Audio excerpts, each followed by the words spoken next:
Hello, good evening everyone. My name is professor Uma Haridwal और मैं आज आपको इकोनॉमिक्स का चैप्टर नंबर 6 आगे कंटिन्यू करने वाली हूँ।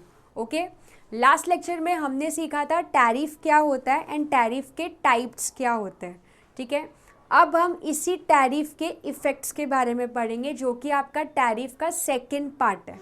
ठीक है, ये आंसर थोड़ा सा कॉम्प्लिकेटेड क्वेश्चन है बिकॉज इसमें आपका ग्राफ आता है और आपको वो ग्राफ को समझना है कि एक्चुअली में ये टैरिफ के इफ़ेक्ट्स क्या होते हैं। टैरिफ के इफ़ेक्ट्स, पहले तो ये क्वेश्चन का मतलब समझते हैं। टैरिफ के इफ़ेक्ट्स का मतलब ये होता है कि जब गवर्नमेंट टैरिफ लगाती है तो उससे क्या क्या होता है। ठीक है, तो यहाँ पे आप स्क्रीन पे ये सारे पॉइंटर्स देख पा रहे हैं कि ये सारे टैरिफ के इफ़ेक्ट्स हैं। जैसे प्रोटेक्ट, टोटल 8 इफ़ेक्ट्स होते हैं टैरिफ के। कितने इफ़ेक्ट्स होते हैं? There are 8 effects of tariff. Okay, तो वो क्या क्या इफ़ेक्ट है? एक है आपका protective effect, revenue effect, consumption effect, distribution effect. Majorly ये जो 4 है ना, ये सबसे इम्पॉर्टेंट इफ़ेक्ट्स हैं। ये 4 क्या है? ये सबसे इम्पॉर्टेंट इफ़ेक्ट्स है। उसके अलावा ये बाकी के भी इम्पॉर्टेंट है बट ये 4 सबसे ज़्यादा इम्पॉर्टेंट है।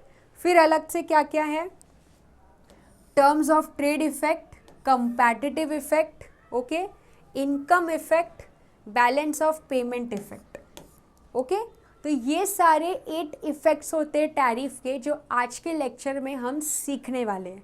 तो पहले तो हम इसका ग्राफ सीखेंगे कि टैरिफ के इफ़ेक्ट्स होते क्या हैं। ठीक है, अभी जब टैरिफ के इफ़ेक्ट्स होते हैं ना तो उसके अंदर कुछ तो अजम्पशंस लिए गए हैं। जो इकोनॉमिस्ट होते हैं उन्होंने क्या किया है, बहुत सारे अजम्पशंस लिए हुए हैं टैरिफ को एक्सप्लेन करने के लिए। तो अब वो अजम्पशंस क्या क्या है तो आप यहाँ पे देख सकते हैं। पहला अजम्पशन तो इसमें ये है ये आप देख सकते हैं यहाँ पे, this are the assumptions, this are the 4 assumptions of tariff. सबसे पहला अजम्पशन है कि there is one country A. हम यहाँ पे एक ही कंट्री के बारे में पूरा बना रहे हैं। ठीक है, दूसरा, ए क्या कर रहा है? कमोडिटी एक्स इंपोर्ट कर रहा है एंड कमोडिटी वाई एक्सपोर्ट कर रहा है। ये अजम्पशंस लिया हुआ है इफ़ेक्ट्स को एक्सप्लेन करने के लिए। ठीक है, तीसरा, the effects of tariff are confined to the tariff imposing country. जो टैरिफ इम्पोज कर रही है उनके तक के ही है ये। ठीक है, और last, the effects of tariff on other countries are not considered. हमने सिर्फ एक ही कंट्री में जो भी टैरिफ चार्ज हो रहा है उसके बारे में हम सीख रहे हैं। दूसरे कंट्री हम पे क्या टैरिफ लगा रहे हैं उसके बारे में हमने इस इफ़ेक्ट्स में कंसिडर नहीं किया है। Okay, so there is only one country, country A. Country A x product को इंपोर्ट कर रही है और वाई प्रोडक्ट को एक्सपोर्ट कर रही है, और कंट्री ए जो भी टैक्सेस इम्पोज कर रही है हम सिर्फ उसी चीज़ के बारे में करने वाले हैं। दूसरी कंट्री जो भी टैक्सेस लगाती है वो चीज़ें आपको इसमें नहीं करना है। ठीक है, तो ये अजम्पशंस के साथ we have to start with our effects of tariff. ठीक है, तो आ जाते हैं यहाँ पे। ये एक ग्राफ है इफ़ेक्ट्स ऑफ टैरिफ का, आप यहाँ पे देख सकते हैं। अब इसको कैसे बनाया गया है ये आप स्क्रीन पे देख रहे होगे। आपको ये काफ़ी डिफ़िकल्ट भी लग रहा होगा कि कहाँ कौन सी लाइन क्या बनाई गई है। ठीक है, तो मैं इसके सामने ही आपको इसका ग्राफ बना के दिखाऊंगी ताकि आपका साथ साथ में प्रैक्टिस हो जाए। आपके पास एक पेपर पेंसिल साथ में होना चाहिए ताकि आप भी साथ ही में ये ग्राफ को समझ सको। ओके, तो चलो शुरू करते हैं। सबसे पहले हम क्या करने वाले हैं? सबसे पहले आपको बनाना है x axis and y axis. Okay, ये आपका हो गया वाई एक्सिस, ये आपका हो गया एक्स एक्सिस। ठीक है, एक्स एक्सिस में हम मेजर करेंगे कमोडिटी, या फिर आप इसको ऐसा भी बोल सकते हो quantity demand and quantity supply. Commodity में क्या आएगा? Quantity demand and quantity supply. ठीक है, और वाई एक्सिस में we are going to measure price. अब यहाँ पे जो प्राइस की बात हो रही है that is price of x. हम जो इंपोर्ट कर रहे हैं ना उसकी बात हो रहा है, एक्सपोर्ट की बात फ़िलहाल नहीं हो रही है, क्योंकि हमने क्या बोला कि जो कंट्री इंपोर्ट कर रही है उस चीज़ पे हम इस पे फोकस कर रहे हैं। ओके, वापस से in the above diagram x axis represents quantity demand and supply और वाई एक्सिस रिप्रेजेंट्स कर रहा है प्राइस को। ठीक है, अब आपको क्या करना है? अब ऑब्वियस ही बात है, आपको सबसे पहले बनाना है डोमेस्टिक प्राइस लाइन। क्या बनाना है? Domestic price line. या फिर एक सिंपल टर्म्स में मैं बोलूँ तो आप मुझे बताओ डिमांड और सप्लाई कैसे किया जाता है। कभी भी हम जब कुछ भी चीज़ों की डिमांड करते हैं, सप्लाई करते हैं, तो उनका कर्व कैसे होता है? तो आपको पता रहेगा कि डिमांड कर्व हमेशा कैसा होता है? Downward sloping. इंटरनेशनल लेवल पे भी तो यही रहेगा ना। कंज्यूमर हमेशा क्या करता है? Higher the price lower the quantity demand, lower the price higher the quantity demand. और उसी की जगह पे सप्लाई रहेगा तो higher the price higher the supply करने का सोचेगा producer, and lower the price lower the supply. जितना ज़्यादा प्राइस हाई रहेगा ना तो प्रोड्यूसर सोचेगा कि हम और ज़्यादा क्या करें? बेचें। ओके, तो डिमांड कर्व आपका कैसा बनेगा बच्चों? Downward sloping. तो ये आपका डिमांड कर्व है। मैं यहाँ पे इसको नाम दे देती हूँ CD। This is your demand curve that is downward sloping. अभी मार्केट में सिर्फ डिमांड हो तो नहीं चलेगा, मार्केट में डिमांड और सप्लाई दोनों होना चाहिए, है ना। तो अपन अभी सप्लाई भी बनाएंगे यहाँ पे, एंड सप्लाई कर्व कैसा होता है? Upward sloping. So this is your upward sloping supply curve. ठीक है, और ये लोग इंटरसेक्शन यहाँ पे कर रहे हैं। तो ये जो इंटरसेक्शन है ना, ये है अपना प्राइस। इसको आप ये भी बोल सकते हो कि ये अपना डोमेस्टिक प्राइस है। कंट्री में प्रोडक्ट का ये प्राइस चल रहा है। This is the price before international trade. समझ में आ रहा है? इंटरनेशनल ट्रेड करने से पहले जो डोमेस्टिक प्राइस है अपने कंट्री में एक्स का, वो इतना है। इसको मैं लिख देती हूँ P0। इसको क्या नाम दे दिया है मैंने? P0। वापस बता रही हूँ, this is your domestic price. इस डोमेस्टिक प्राइस पे क्या हो रहा है? डिमांड एंड सप्लाई हो रहा है। ओके, इक्विलिब्रियम पे है। तो अब अगर मुझे अभी यहाँ पे आपको सरप्लस बताना है, अब आपको यहाँ पे दो कॉन्सेप्ट समझना है। ओके, दो कॉन्सेप्ट को समझना है आपको यहाँ पे। एक आपको समझना है कंज्यूमर सरप्लस। यहाँ पे मैं ब्लू पे लिख रही हूँ, ब्लू इंक से। एक कंज्यूमर सरप्लस और एक आपका प्रोड्यूसर सरप्लस। पहले इसको कॉन्सेप्ट को समझते हैं कि कंज्यूमर सरप्लस और प्रोड्यूसर सरप्लस क्या होता है। कंज्यूमर सरप्लस का मतलब होता है कि कंज्यूमर जितना पे करने को रेडी है और जितना वो एक्चुअली में पे कर रहा है, उसको कंज्यूमर सरप्लस बोलते हैं। ठीक है, और प्रोड्यूसर सरप्लस का मतलब क्या होता है? जितने प्राइस पे प्रोड्यूसर बेचने को रेडी है और जितने प्राइस पे वो एक्चुअली बेच रहा है। तो अगर आप यहाँ पे देखोगे इस P0 पे, P0 के ऊपर आप अगर देखोगे ना, तो यहाँ पे कंज्यूमर को फ़ायदा हो रहा है। क्यों पता है? क्योंकि यहाँ पे भी कोई कंज्यूमर होंगे, यहाँ पे भी कोई कंज्यूमर होंगे जो ख़रीदने को रेडी है, इस प्राइस पे भी, इस प्राइस पे भी। बट एक्चुअली में कंज्यूमर कौन से प्राइस पे ख़रीद रहे? इस प्राइस पे ख़रीद रहे। तो कंज्यूमर को इतना क्या हो रहा है?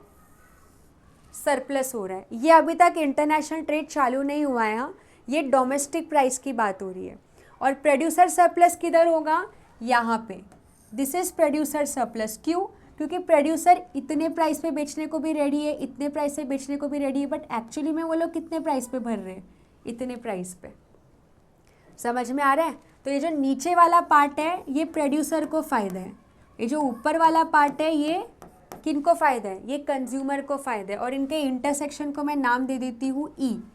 तो यहाँ पे आप कंज्यूमर सरप्लस क्या बोलोगे? कंज्यूमर सरप्लस इज CEP0, है ना। और प्रोड्यूसर सरप्लस क्या है? GEP0। समझ में आ रहा है? ये अभी तक हमने क्या सीखा? डोमेस्टिक प्राइजेस के इस पे डिमांड और सप्लाई कैसे हो रहा है। अभी तक इंटरनेशनल ट्रेड आया नहीं है। ओके, यहाँ तक आई होप क्लियर होगा। वापस से मैं आपको रिवाइज करा देती हूँ कि हमने क्या किया है। तो देखो बच्चों, हमने पहले एक्स एक्सिस और वाई एक्सिस बनाया, ठीक है। ये आपका वाई एक्सिस हो गया, ये आपका एक्स एक्सिस हो गया, ठीक है। इधर आप क्वांटिटी डिमांड एंड सप्लाई लिखोगे और ये हो गया प्राइस ऑफ एक्स, ठीक है। कंट्री ए क्या कर रहा है, एक्स इंपोर्ट कर रहा है। अब इसमें क्या होगा, ये आपका डिमांड कर्व है, जो मैंने आपको बताया कि डिमांड कर्व डाउनवर्ड स्लोपिंग होता है, और ये आपका सप्लाई कर्व है, सप्लाई कर्व अपवर्ड स्लोपिंग होता है। ये अपना डोमेस्टिक प्राइस है, डोमेस्टिक प्राइस को मैंने लिख दिया P0 और यहाँ पे लिख दिया E, ठीक है। P0 के ऊपर वाला पार्ट है कंज्यूमर सरप्लस, P0 के नीचे वाला पार्ट है प्रोड्यूसर सरप्लस। ये भी मैंने आपको समझा दिया कैसे, ठीक है। अब इंटरनेशनल प्राइस पे आते हैं, ठीक है। अभी क्या हुआ ना, अचानक से गुड्स इंपोर्ट होने लगा, तो इंटरनेशनल प्राइसेस जो नॉर्मली होते हैं ना बच्चों, वो डोमेस्टिक प्राइस से कम होता है, क्योंकि टैरिफ नहीं लग रहे थे। समझ जाओ कि गवर्नमेंट ने टैरिफ कुछ लगाया नहीं था, फ्री ट्रेड चल रहा था। तो फ्री ट्रेड में क्या हो रहा था ना, जब गुड्स दूसरे कंट्री से आ रहे थे तो कुछ टैक्सेस नहीं लग रहे थे, तो फ्री ट्रेड हो रहा था। तो हम लोग कंट्री में अगर प्राइसेस देखें तो ऑब्वियसली बात है, तो डोमेस्टिक प्राइस से फिर वो क्या लगेगा, कम लगेगा। तो डोमेस्टिक प्राइस से कम लग गया टैक्स। तो अभी हमारा जो इसमें टैक्स चल रहा है वो समझो इतना कम हो गया। मैं यहाँ पे एक ऐसा लाइन बना रही हूँ, इतना कम हो गया, ओके। ये हमारा इंटरनेशनल प्राइस है, जिसको मैं दे देती हूँ P। इसको मैंने क्या बोल दिया, P। ये मेरा इंटरनेशनल प्राइस है। तो पहले से प्राइस क्या हो गया, कम हो गया। एक्स का प्राइस पहले से क्या हो गया बच्चों, कम हो गया। प्राइस कम होने के वजह से अब क्या हुआ, देखो जो क्वांटिटी सप्लाई था ना, यहाँ पे देखो सप्लाई मतलब जो इस लाइन को टच कर रहा है, ये सप्लाई लाइन को, तो ये अपना क्वांटिटी सप्लाई है, इसको मैं लिख देती हूँ Q1, ओके। और क्वांटिटी डिमांड अपना कहाँ पे है, ये वाला जो इसको टच कर रहा है, ये है अपना क्वांटिटी डिमांड, ठीक है। अब क्या समझ में आता है कि कंट्री में जो प्रोड्यूसर है, क्या हो रहा है, प्राइस कम होने के वजह से हमने सप्लाई में क्या सीखा, lower the price lower the supply. तो कंट्री की जो प्रोड्यूसर थी ना, अपने कंट्री की जो प्रोड्यूसर, वो इतना ही सप्लाई कर पा रही थी, वो OQ1 ही सप्लाई कर पा रही थी, है ना। लेकिन डिमांड क्या था वो टाइम पे, डिमांड तो OQ2 था, क्योंकि प्राइस कम था, प्राइस सस्ता था। तो प्राइस सस्ता होने के वजह से कंज्यूमर डिमांड ज़्यादा कर रहे थे, लेकिन प्रोड्यूसर इतना सप्लाई नहीं कर पा रहे थे, कम सप्लाई हो रहा था उनका। तो अब इस चीज़ को, इस गैप को, अभी जो ये दो के बीच में जो ये गैप है, Q1 और Q2 के बीच में जो गैप है, अब ये गैप कैसे फिल होगा, Q1 और Q2 का जो गैप है ना, ये इंपोर्ट के थ्रू क्या हो जाएगा, फिल हो जाएगा। मतलब अपनी कंट्री की प्रोड्यूसर इतने कम प्राइस में इतना ज़्यादा प्रोडक्ट बना नहीं पा रही, बेच नहीं पा रही, लेकिन कंज्यूमर के डिमांड बढ़ रहे हैं, बिकॉज प्राइस क्या हो गया है, कम हो गया है। तो अब क्या करेंगे, तो जो ये डिमांड इतना जो बच रहा है कंज्यूमर का, ये कैसे फुलफिल होगा, कंज्यूमर इंपोर्ट करने लग जाएंगे प्रोडक्ट्स, क्योंकि सस्ते में मिल रहे हैं। तो Q1 Q2, और अभी तक टैरिफ लगा नहीं है, ओके। तो अब इसके वजह से क्या होगा, प्रोड्यूसर सरप्लस कम हो जाएगा, है ना। प्रोड्यूसर सरप्लस पहले कितना था, GEP0 था, लेकिन अभी उनका प्रोड्यूसर सरप्लस सिर्फ इतना रहेगा, GEP। लेकिन अपना कंज्यूमर सरप्लस बढ़ जाएगा बच्चों। पहले कंज्यूमर सरप्लस कितना था, CEP0 था ना, लेकिन अभी उनका कितना हो जाएगा, CEP हो जाएगा। कंज्यूमर सरप्लस बढ़ जाएगा, पॉजिटिव हो जाएगा, और प्रोड्यूसर सरप्लस क्या हो जाएगा, कम हो जाएगा, ठीक है। क्योंकि अब क्या हो रहा है, क्वांटिटी सप्लाई कम हो गया अपने कंट्री के अंदर, और हम ज़्यादा अभी क्या कर रहे हैं, इंपोर्ट कर रहे हैं। अब गवर्नमेंट को लगा कि इंपोर्ट तो बहुत ज़्यादा हो रहा है और डोमेस्टिक इंडस्ट्रीज़ को क्या हो रहा है, नुकसान हो रहा है। तो अब गवर्नमेंट क्या करेगी, अब गवर्नमेंट लगाएगी टैक्स। अब गवर्नमेंट बोलेगी हम लगाएंगे इंपोर्ट पे टैरिफ। अब इंपोर्ट पे टैरिफ लगाने के वजह से क्या हुआ, दिखना मैं ग्रीन लाइन से बना रही हूँ। टैरिफ लगाने के वजह से क्या होता है, हमने अभी पढ़ा टैरिफ लगाने की वजह से प्रोडक्ट पे जो प्राइजेस होते हैं वो बढ़ जाते हैं। प्रोडक्ट के प्राइसेस क्या हो जाते हैं बच्चों, बढ़ जाते हैं। तो ये जो पी प्राइस चल रहा था ना, प्राइस अपना क्या हो गया, बढ़ गया, P1 हो गया, है ना, प्राइस अपना बढ़ गया। क्यों? क्योंकि टैरिफ लग गया। तो टैरिफ लगाने की वजह से अब अपना नया प्राइस लाइन ये बनेगा, this is your new price line. तो अब इस प्राइस लाइन में प्राइस बढ़ने के वजह से अपने कंट्री के अंदर सप्लाई भी बढ़ जाएगा। देखो अब ये नया सप्लाई अपना इधर होगा, Q3 लिख देती हूँ, और डिमांड थोड़ी सी कम हो जाएगी। प्राइस बढ़ गया है ना उस प्रोडक्ट पे, तो डिमांड थोड़ी सी, डिमांड रहेगी पर थोड़ी सी कम हो जाएगी। तो आप यहाँ पे देख सकते हो इंपोर्ट का डिमांड भी क्या हो गया, कम हो गया। पहले हम इंपोर्ट कितना कर रहे थे, पहले इंपोर्ट हो रहा था Q1 से लेके Q2 तक, अब इंपोर्ट सिर्फ इतना होगा बच्चों, सिर्फ इतना इंपोर्ट होगा। मतलब Q3 Q4 ही अभी क्या होगा, इंपोर्ट होगा। किसके वजह से हुआ ये हुआ बिकॉज ऑफ टैरिफ। टैरिफ लगाने के वजह से ये हो गया। ठीक है, अब हम समझते हैं सारे इफ़ेक्ट्स को डिटेल में। अगर आप देखोगे तो ये जो पार्ट है, ये ग्रीन और ये जो ब्लू लाइन वाला पार्ट है, ये गवर्नमेंट का रेवेन्यू हो गया, इतना, है ना, क्योंकि इतना गवर्नमेंट क्या कर रहा है, पैसे कमाएगा। ओके, यहाँ पे अगर आप देखोगे ये ब्लू और ये वाला लाइन जो है, ये प्रोटेक्टिव टैरिफ हो गया। गवर्नमेंट ने टैक्सेस लगा के इतना और एक्स्ट्रा अपने कंट्री के इंडस्ट्री को प्रोटेक्ट कर दिया। ये कंजम्पशन इफेक्ट है कि कंज्यूमर इतना क्या कर रहे हैं, कंज्यूम कर रहे हैं, और बाकी का इतना कंट्री में क्या हो रहा है, इंपोर्ट हो रहा है। और ये रीडिस्ट्रीब्यूशन हो गया। रीडिस्ट्रीब्यूशन कितना, यहाँ से आप यहाँ देखोगे ये वाला CEP1, ये हो गया अपना कंज्यूमर सरप्लस, और ये वाला देखोगे G और यहाँ से ऐसे ये वाला पार्ट, ये वाला यहाँ पे G, फिर ये N, फिर ये P1 ऐसे करके, तो ये अपना हो गया प्रोड्यूसर सरप्लस। समझ में आया? तो टैरिफ के इफ़ेक्ट्स के वजह से कैसे ये होता है। ओके, आई होप आपको ये ग्राफ अच्छे से समझा होगा कि ये कैसे बनाया गया है। आपको इस ग्राफ को अच्छे से प्रैक्टिस करना है। ओके, आपको नॉर्मली 4 इफ़ेक्ट्स को अच्छे से याद रखना है। पहला है अपना प्रोटेक्शन इफ़ेक्ट, ये अपना जो पार्ट है ये अपना प्रोटेक्शन इफ़ेक्ट है। ये है अपना कंजम्पशन इफ़ेक्ट, ये है अपना रेवेन्यू इफ़ेक्ट, और ये रीडिस्ट्रीब्यूशन। रीडिस्ट्रीब्यूशन मतलब जिसमें कंज्यूमर सरप्लस कितना है और प्रोड्यूसर सरप्लस कितना है, उसके बारे में बात हो रही है। ओके, अब मैं आपको इसी ग्राफ में आपको एक्सप्लेन कर रही हूँ कि क्या किया है। ठीक है, एक बार आपका वापस से रिवीजन भी हो जाएगा। तो आप यहाँ पे देख सकते हैं सबसे पहले क्या किया, ये ऐसे डिमांड का कर्व बना दिया। ये अपना डिमांड कर्व है। सबसे फर्स्ट स्टेप है डिमांड कर्व बनाओ, फिर इसी में ये बनाओ, this is your supply curve. यहाँ पे क्या हो रहा है, इंटरसेक्शन हो रहा है, तो ये इंटरसेक्शन है और इसको बोलेंगे डोमेस्टिक प्राइस। ये डोमेस्टिक प्राइस है कि इस प्राइस पे क्या हो रहा है, डिमांड और सप्लाई हो रहा है। अब कंट्री में इंटरनेशनल प्राइस फॉलो होने लगा क्योंकि फ्री ट्रेड हो रहा था, तो फॉरेनर गुड्स भी अपने कंट्री में आ रहे थे।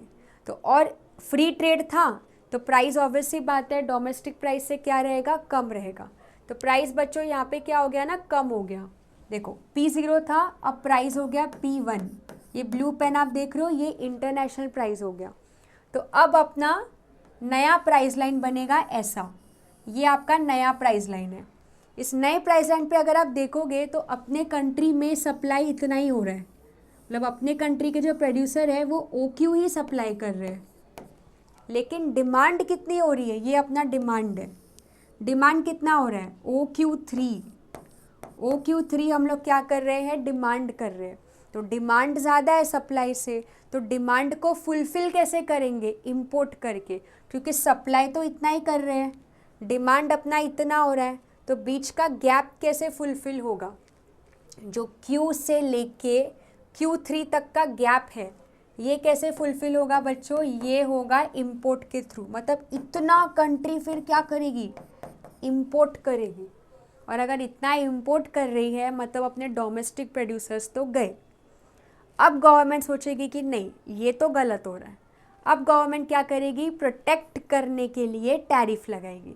तो टैरिफ लगाने की वजह से क्या होगा, प्राइस पहले से बढ़ जाएंगे। तो अभी ये प्राइस क्या होगा, P1, बढ़ा दो प्राइस को बढ़ाया तो ये आपका नया प्राइस लाइन हुआ। तो ये नया प्राइस लाइन के वजह से कंट्री के अंदर की सप्लाई क्या हो गई, बढ़ गई, क्योंकि प्राइस बढ़ा दिया। तो अब पहले OQ सप्लाई हो रहा था ना, अब हम कितना सप्लाई करेंगे, OQ1, ठीक है। और डिमांड में देखो प्राइस बढ़ने के वजह से पहले डिमांड कितना था, OQ3, अब कितना डिमांड हो रहा है, अब डिमांड हो रहा है OQ2। गैप्स कम हो गया। पहले कितना इंपोर्ट कर रहे थे, Q से लेके Q3 तक इंपोर्ट किया जा रहा था, अब सिर्फ इतना ही इंपोर्ट होगा। Q1 से लेके Q2 इतना ही इंपोर्ट होगा। इंपोर्ट अपना क्या हो गया, कम हो गया।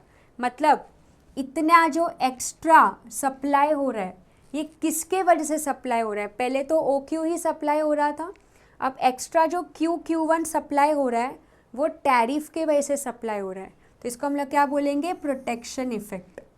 ओके, फिर डिमांड जो थोड़ी सी कम हुई वो किसके वजह से हुई, टैरिफ के वजह से, तो उस इफेक्ट को हम क्या बोलेंगे, कंजम्पशन इफेक्ट। और ये प्राइस बढ़ने की वजह से जो ये पैसा कमा रहे हैं गवर्नमेंट, इस पार्ट को आप क्या बोलोगे, रेवेन्यू इफेक्ट। फिर ये रीडिस्ट्रीब्यूशन में आपको पता चलेगा कि जो ये प्राइस लाइन के ऊपर है, अभी P1 चल रहा है ना, तो P1 के जो ये ऊपर वाला पार्ट है दिस, ये है अपना कंज्यूमर सरप्लस। और P1 के नीचे जो ये पार्ट है इतना, ये हाँ P1MG, ये प्रोड्यूसर का सरप्लस हो गया।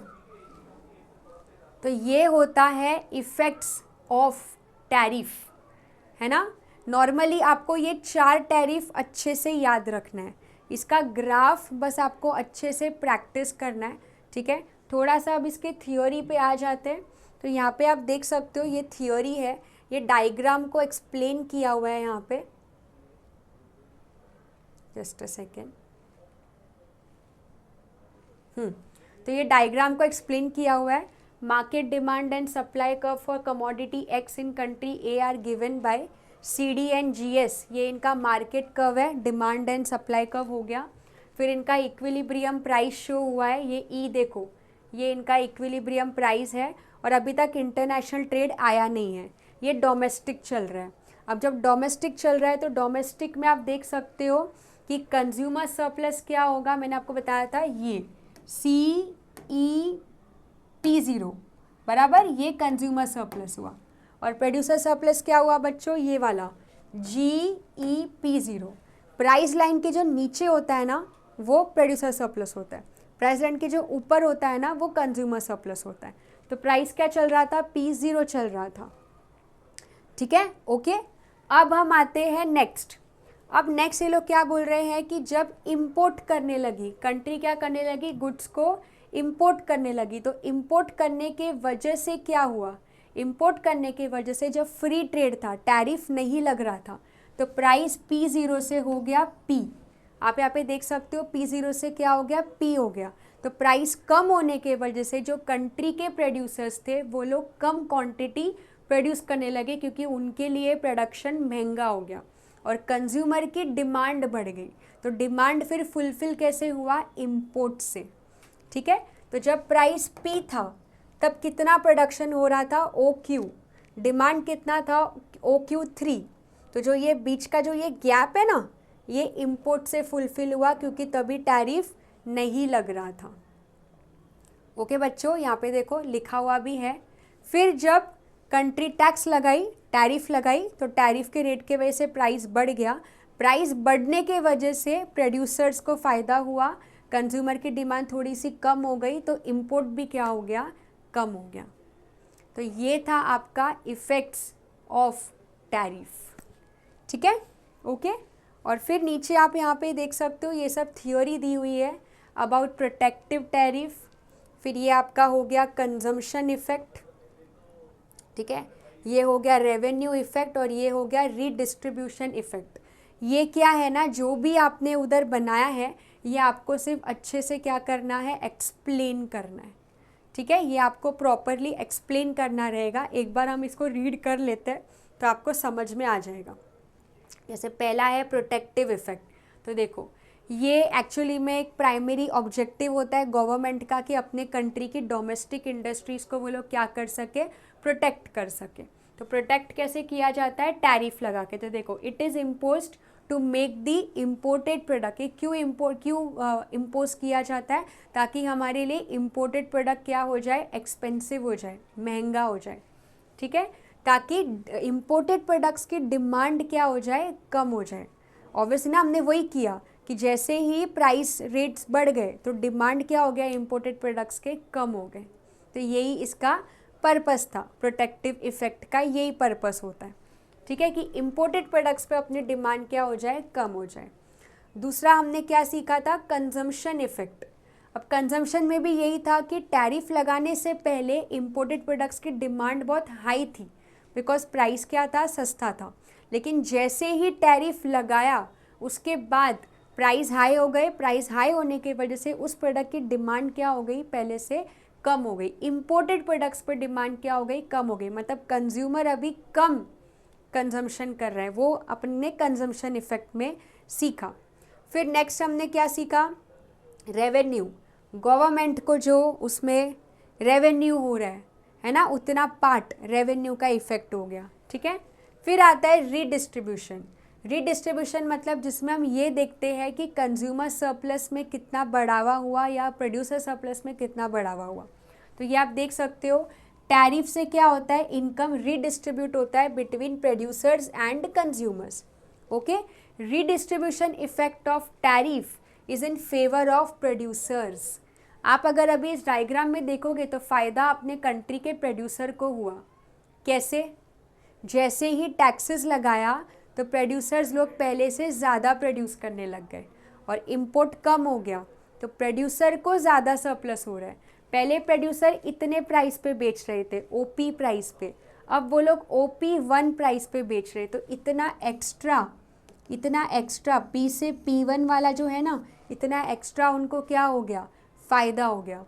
लेकिन आप उसी जगह पे कंज्यूमर का देखोगे तो कंज्यूमर पहले OP में ख़रीद रहे थे, लेकिन अब उनको OP1 में ख़रीदना पड़ रहा है, तो कंज्यूमर को सरप्लस नहीं हुआ, प्रोड्यूसर को इसमें क्या हो गया, फ़ायदा हो गया टैरिफ लगाने के वजह से। किसके वजह से ये हुआ बच्चों, टैरिफ के वजह से ये हुआ, ठीक है, ओके। सो ये आपका, आप देख सकते हो, प्रोटेक्टिव इफेक्ट्स, कंजम्पशन इफेक्ट्स, फिर रेवेन्यू इफेक्ट, रीडिस्ट्रीब्यूशन इफेक्ट, फिर बाकी छोटे मोटे इफेक्ट्स जैसे टर्म्स ऑफ ट्रेड। अब टर्म्स ऑफ ट्रेड क्या होता है, इसका पूरा चैप्टर मैंने आपको सिखाया था, जिसमें हम रेशियो देखते हैं कि एक्सपोर्ट और इंपोर्ट का रेशियो कैसा है, ठीक है। तो अभी टर्म्स ऑफ ट्रेड पे भी फिर इम्पैक्ट होगा। कैसे इम्पैक्ट होगा, जैसे ही हम इंपोर्ट ड्यूटी लगा देंगे तो इंपोर्ट अपना पहले से क्या हो जाएगा, कम हो जाएगा, और देयर मे बी चांसेस कि हम फिर ज़्यादा क्या कर सकते हैं, एक्सपोर्ट कर सकते हैं, बिकॉज अपने कंट्री के लिए इंपोर्ट फिर क्या हो जाएगा, महंगा। Terms of trade effect. Next है कंपैटिटिव इफेक्ट। टैरिफ क्या करता है, इंपोर्टेड प्रोडक्ट्स को एक्सपेंसिव कर देता है, तो ये रीज़न के वजह से डोमेस्टिक प्रोड्यूसर्स को फ़ायदा हो जाता है कि वो लोग उस इंपोर्टेड प्रोडक्ट्स के साथ क्या कर सकते हैं, compete कर सकते, कंपटीशन में आ सकते। तो डोमेस्टिक प्रोड्यूसर और फॉरेनर प्रोडक्ट्स दोनों क्या कर सकते, एक दूसरे के साथ कंपटीशन में रह सकते, compete हो सकता है दोनों का। क्योंकि जब तक सस्ता प्राइस था, जब तक टैरिफ नहीं लग रहा था, तब तक वो डोमेस्टिक प्रोड्यूसर compete नहीं कर पा रहे थे। जैसे ही गवर्नमेंट ने टैरिफ लगा दिया, प्रोटेक्ट कर दिया, तो वो रीज़न के वजह से क्या हो गया कि डोमेस्टिक प्रोड्यूसर्स इंपोर्टेड फर्म्स के साथ क्या करने लगे, compete कर सकते हैं, ठीक है। नेक्स्ट इफेक्ट क्या है यहाँ पे, employment and income effect. Tariff लगाने के वजह से कंट्री के प्रोड्यूसर्स को मौका मिला कि वो अपने कंट्री में और ज़्यादा मैन्युफैक्चर करें, और ज़्यादा मैन्युफैक्चर करेंगे तो वहाँ के लोगों को क्या मिलेगा, जॉब्स मिलेगा, है ना, क्योंकि वर्कर की ज़रूरत पड़ेगी।